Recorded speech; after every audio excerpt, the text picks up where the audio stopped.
The Treasurer. Mr Speaker, I move that this bill be now read a second time.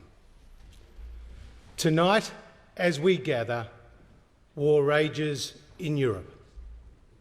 The global pandemic is not over. Devastating floods have battered our communities.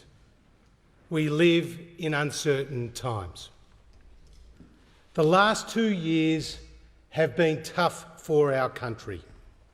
There have been setbacks along the way. But Australia remains resilient. Australia remains strong. Yeah. We have overcome the biggest economic shock since the Great Depression. Our recovery leads the world. Faster and stronger than the United States, the United Kingdom, Germany, France, Italy, Canada and Japan. Mr Speaker, those opposite said the biggest test for our government would be what happens to jobs.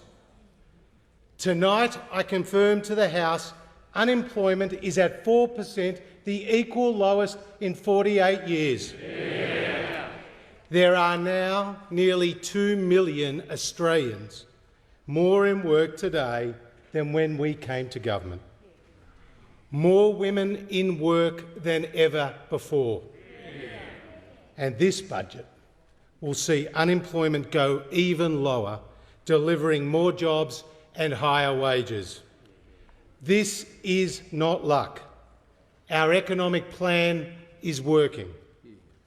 JobKeeper saved 700,000 jobs. Home Builder helped more than 100,000 people into a home. Taxes are lower for more than 11 million Australians and 3.6 million small businesses and sole traders. Our AAA credit rating has been maintained. Mr Speaker, this is our record. Mr Speaker, a strong economy means a stronger budget. And this is what we deliver tonight. The largest and fastest improvement to the budget bottom line in over 70 years. Yeah. By the end of the forward estimates, the budget is $100 billion better off compared to last year. More people in work and fewer on welfare. Repairing the budget without increasing taxes. The deficit for 22-23 is expected to be $78 billion or 3.4% of GDP. Over the next 3 years, this will more than halve to 1.6%. Net debt as a share of our economy will peak at 33.1% at the 30th of June 2026, significantly lower than what was forecast last year. We have drawn clear lines, banking the dividend of a stronger economy, ending economy-wide emergency support.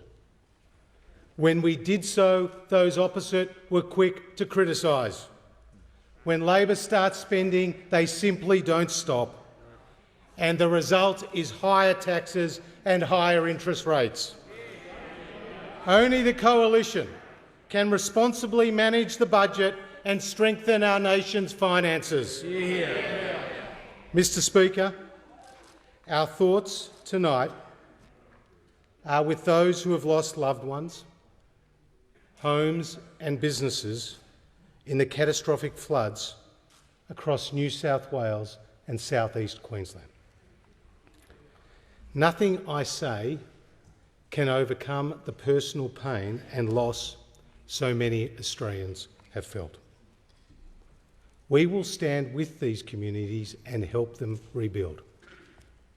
Already over 1 million disaster payments have been made. Total support to families, farmers, small businesses, local governments and their communities is expected to exceed $6 billion. It will deliver hope, work and the prospect of returning to a better life. Mr. Speaker, tonight we look to the future, realistic about the growing threats we face, ambitious for our country and our children, optimistic about what can be achieved. As we emerge from the pandemic, we are building an even stronger, more secure and confident Australia, where aspiration and enterprise are encouraged and rewarded, where families have greater flexibility and choice, where those in need get a helping hand, where greater self-reliance leaves our nation less vulnerable to threats, where our modern competitive industries create new jobs, where Australia and our allies protect the national interest. This is our vision for Australia, and this is what tonight's budget delivers. Cost of living relief now, a long-term economic plan that creates more jobs, record investments in essential services, stronger defence and national security, a plan for the times. Mr. Speaker, events abroad are pushing up the cost of living at home. Higher fuel, food and shipping costs are increasing inflation and stretching household budgets. Tonight, the Morrison government announces a new, temporary, targeted and responsible cost of living package to ease these pressures. Practical measures that will make a difference. Fuel excise will be cut in half. For the next 6 months, Australians will save 22 cents a litre every time they fill up.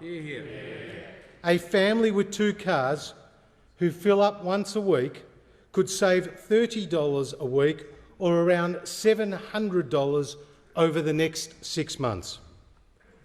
Whether you're dropping the kids at school, driving to and from work, visiting family and friends, it will cost less. This cut in fuel excise, which takes effect from midnight tonight, will flow through to the Bowser over the next 2 weeks. The competition watchdog will monitor retailers to make sure that these savings are passed on in full. This temporary reduction in fuel excise will not come at the cost to road funding, which will see more than $12 billion spent in the coming year. Mr. Speaker, tonight I also announce a new one-off $420 cost of living tax offset for more than 10 million low and middle income earners. Individuals already receiving the low and middle income tax offset will now receive up to $1,500 and couples up to $3,000 from the 1st of July this year. This measure comes on top of the $40 billion in tax relief already provided by our government since the start of the pandemic. Under the Coalition, taxes for hard-working Australians will always be lower. Mr. Speaker, tonight I also announce a new one-off $250 cost of living payment delivered within weeks to 6 million Australians. Pensioners, carers, veterans, job seekers, eligible self-funded retirees and concession card holders will benefit. Together with existing indexation arrangements, this will see a single pensioner receive more than $500 in additional support over the next 6 months, just when they need it at most. Mr. Speaker, to provide further cost of living relief tonight, I also announce greater access to medicines for 2.4 million Australians. For many Australians, incurring these costs is not negotiable. Australians will need fewer scripts before they are eligible for free or further discounted medicines. This budget's new cost of living package is responsible and targeted, delivering cheaper fuel, cheaper medicines and putting more money into the pockets of hard-working Australians. Yeah. Mr. Speaker, tonight we write a new chapter in Australia's economic story, with a plan that backs Australians, their enterprise and their aspirations. Mr. Speaker, Australia's unemployment rate is heading towards a 50-year low. We have a historic opportunity to get young Australians into skilled, secured and well-paid jobs. The dignity of work is important to all Australians. During this pandemic, we have already invested $13 billion in skills and training, with a record 220,000 Australians now in a trade apprenticeship, the highest level since records began back in 1963. Tonight we go further with a $2.8 billion investment to increase the take-up and completion rate for apprentices, providing $5,000 payments to new apprentices and up to $15,000 in wage subsidies for employers who take them on. Mr. Speaker, in this budget, we also lay the foundations for national skills reform with a $3.7 billion investment, supporting an additional 800,000 training places, ensuring businesses get the skilled workers they need. Tonight we also fund new and expanded programs to help find employment for disadvantaged youth, Indigenous Australians, the mature-aged and Australians with a disability. Skilling Australians is part of our plan for a stronger future. Mr. Speaker, small and family businesses are at the heart of our economy and our local communities. They employ nearly 8 million Australians. The government has backed small businesses with the lowest tax rates in 50 years and record investment incentives. Tonight we go further, rewarding small businesses that invest in skills and new technology. No one knows better than a small business owner what skills they need in their employees. Starting tonight, for every $100 a small business spends on training their employees, they will get a $120 tax deduction, helping them become more productive and competitive. In this budget, we're also backing small businesses that are embracing the digital revolution. From tonight, every $100 these small businesses spend on digital economy technologies like cloud computing, e-invoicing, cybersecurity and web design, they will get a $120 tax deduction.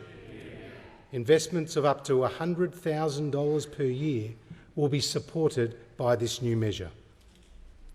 Mr. Speaker, lower taxes for small business is part of our plan for a stronger future. Mr. Speaker, COVID and events in Ukraine have been a powerful reminder that we must increase our self-reliance. Australia has a world-class manufacturing sector. Tonight we announce new funding to solve for vulnerabilities in our supply chains. New funding to make Victoria the first place in the Southern Hemisphere to manufacture mRNA vaccines. New funding to drive collaboration between our universities, CSIRO and industry to rapidly commercialise new technologies in clean energy, medical supplies, defence and other high priority areas. And a new patent box for the agriculture and low emissions technology sectors. This will see income from new patents developed in Australia taxed at almost half the rate that applies to large companies. A modern, resilient manufacturing sector is part of our plan for a stronger future. Mr. Speaker, our regions will always be an economic powerhouse generating prosperity for our nation. No government has invested more in our regions than this Liberal National Coalition. And tonight we go further, announcing an unprecedented regional investment package that includes transformational investments in agriculture, infrastructure and energy, in the Hunter, the Pilbara, the Northern Territory and North and Central Queensland. These long-term investments will unlock new economic frontiers and grow our national economy. Mr. Speaker, our regional package also includes major new investments in water projects, a new regional accelerator, telecommunications and health, a new $7.4 billion investment in more dams and water projects to improve vital water security and expand irrigation, a new $2 billion regional accelerator program to invest in skills, education infrastructure, export market development and supply chain resilience for our regions, a new $1.3 billion telecommunications package to expand mobile coverage across 8,000 kilometres of regional transport routes, more training places for doctors at regional universities, better access to MRI machines, mental health services and childcare centres across regional and remote Australia. Stronger regions will always be part of the Coalition's plan for a stronger future. Mr. Speaker, our record $120 billion infrastructure pipeline has already completed over 35,000 projects across the country since we came to government. Nation-building projects like the Melbourne to Brisbane Inland Rail, the new Western Sydney International Airport and Snowy 2.0 are well underway. Tonight's budget includes new commitments to road and rail projects. Brisbane to Sunshine Coast faster rail, Sydney to Newcastle faster rail, the Metronet project in Western Australia, the North-South Corridor in South Australia, Great Eastern Drive in Tasmania, Central Australian tourism roads in the Northern Territory, Melbourne intermodal terminals to increase the efficiency of the national freight network. More than $500 million is in this budget for local councils to deliver priority projects and $880 million to better connect regional Australia with ports, airports and other transport hubs. Delivering our record infrastructure pipeline is a vital plan for a stronger future.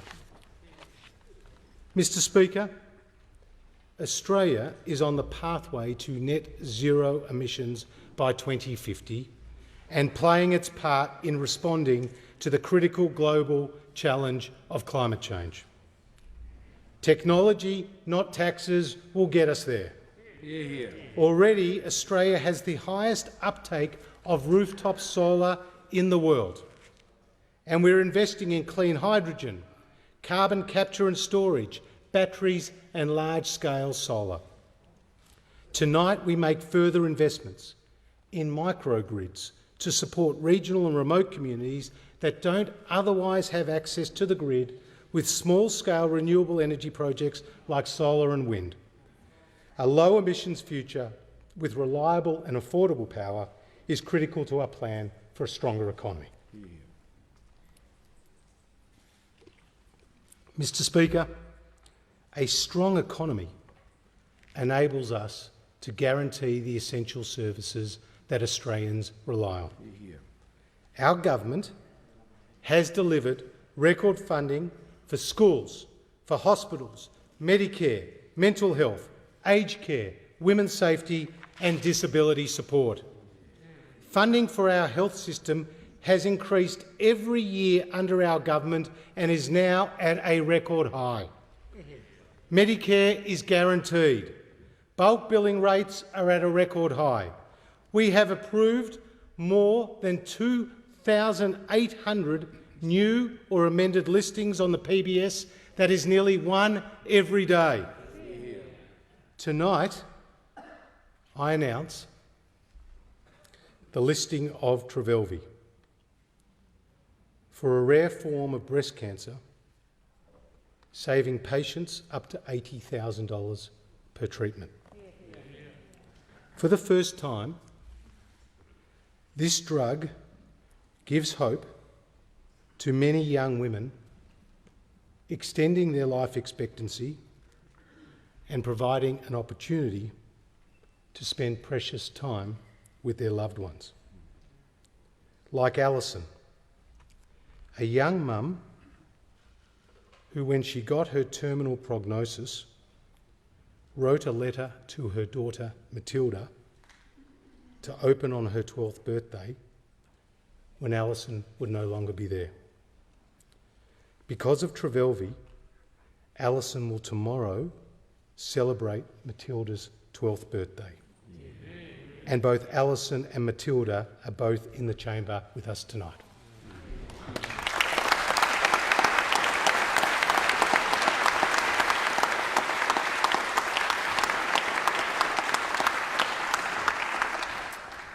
Mr. Speaker, we also continue to invest in keeping Australians safe from the pandemic.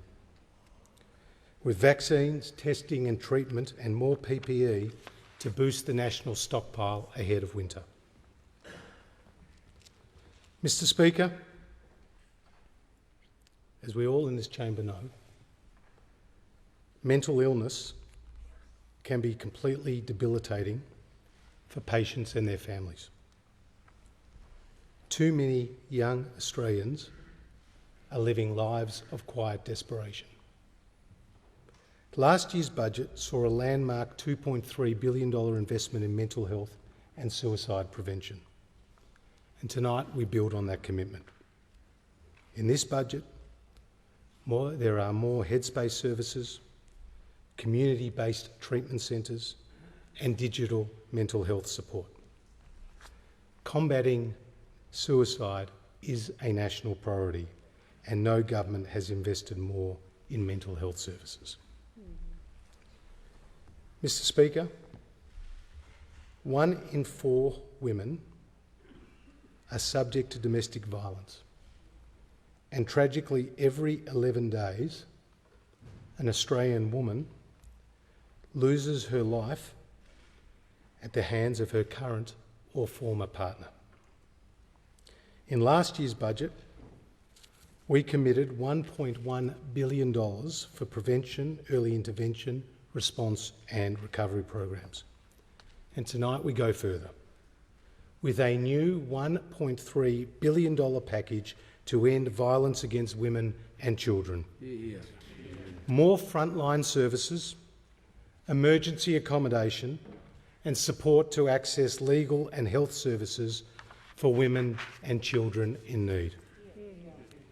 This budget also includes a substantial new women's health package, stillbirth and miscarriage support, the establishment of new endometriosis clinics, greater access to breast and cervical cancer screenings, all of which are in tonight's budget.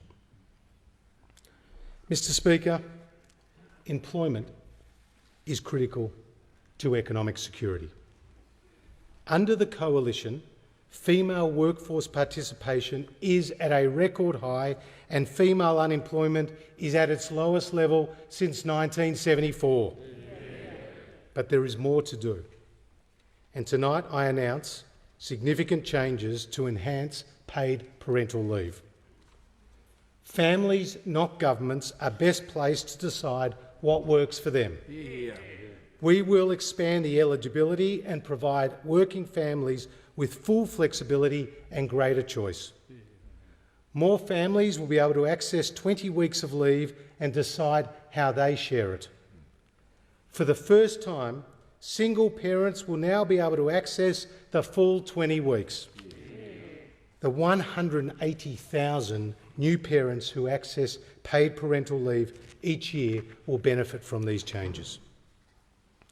This budget, with more than $2 billion of measures to improve the safety, health and economic security of women, is part of our plan for a stronger future.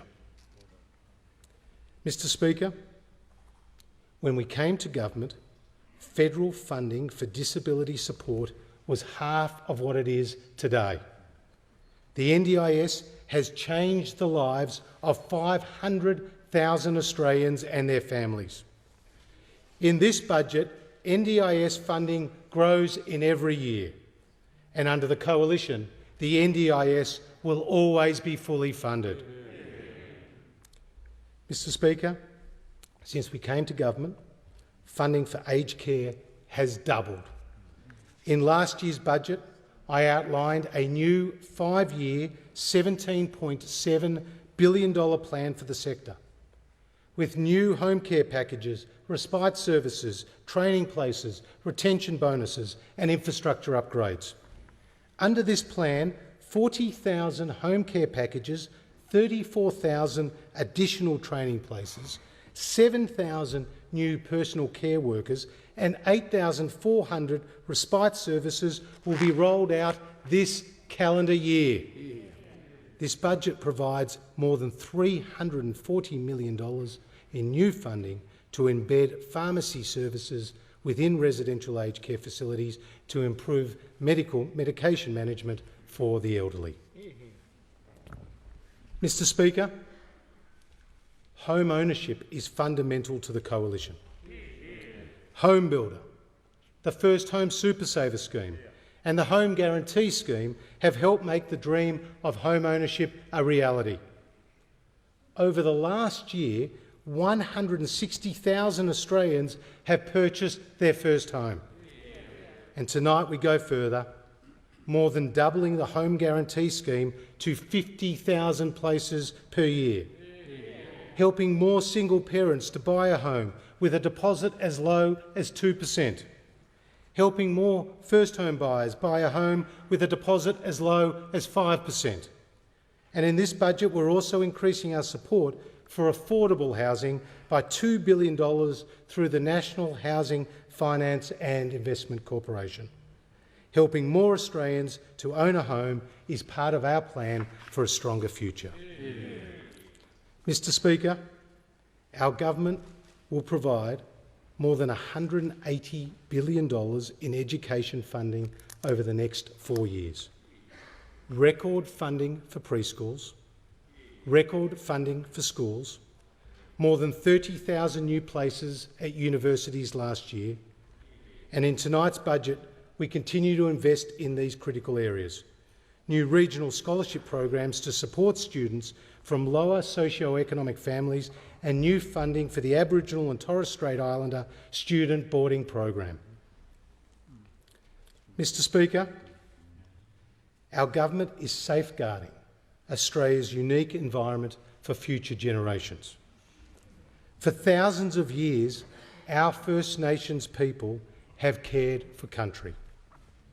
Tonight, we are investing a further $636 million to expand the Indigenous Rangers program with more than 1,000 new rangers to undertake land and sea management. An additional $1 billion in world-leading marine science to protect the Great Barrier Reef. More than $800 million to enhance our scientific capability in the Antarctic, funding vital research and environmental management. More than $170 million for threatened species and habitat restoration, including for our koalas.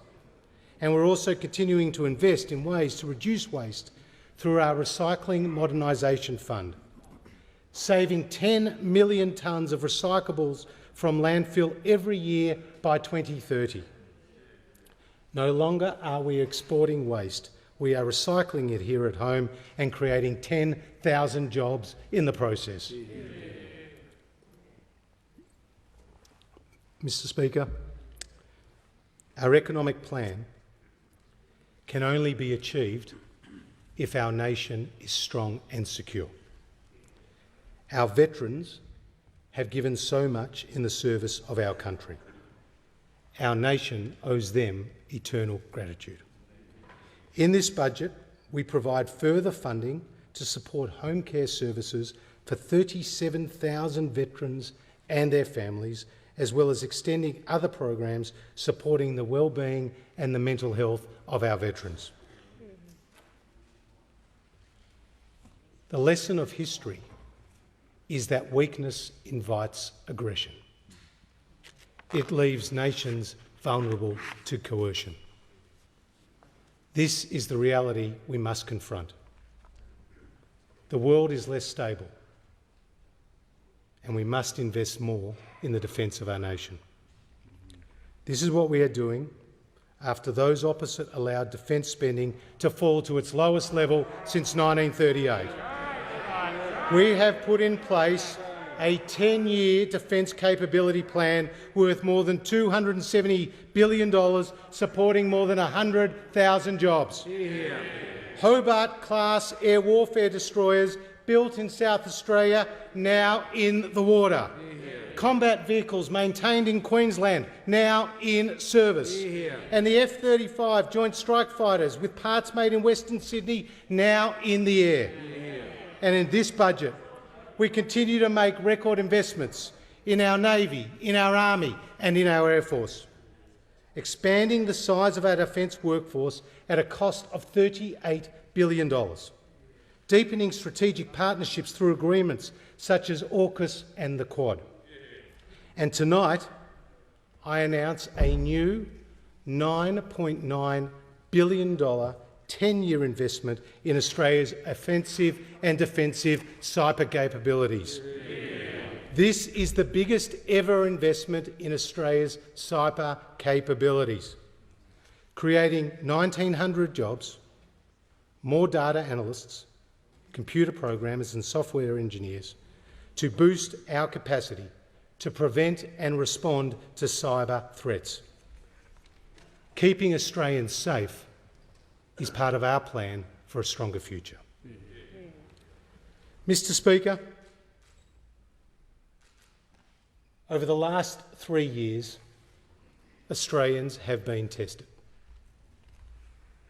Drought, floods, fires, and a global pandemic for which there was no playbook. Despite the challenges, our economic recovery is leading the world. Yeah. This is not a time to change course. Yeah. This is a time to stick to our plan. Yeah. A plan that delivers cost of living relief now. A plan that creates jobs for the long term. A plan that guarantees the essential services. And a plan that invests more in the defence of our nation. Yeah. Mr. Speaker, 3 years ago, we said to the Australian people that under the coalition the economy would be stronger, and we delivered. Yeah. That under the coalition more people would be in work, and we delivered. Yeah. That under the coalition taxes would be lower, and we delivered. Yeah. That under the coalition essential services would be guaranteed, and we delivered. Yeah. And that under the coalition we would invest more in national security, and we delivered. Yeah. This is a time to stick to our plan, a plan for a stronger economy and a stronger future. We will deliver. Yeah.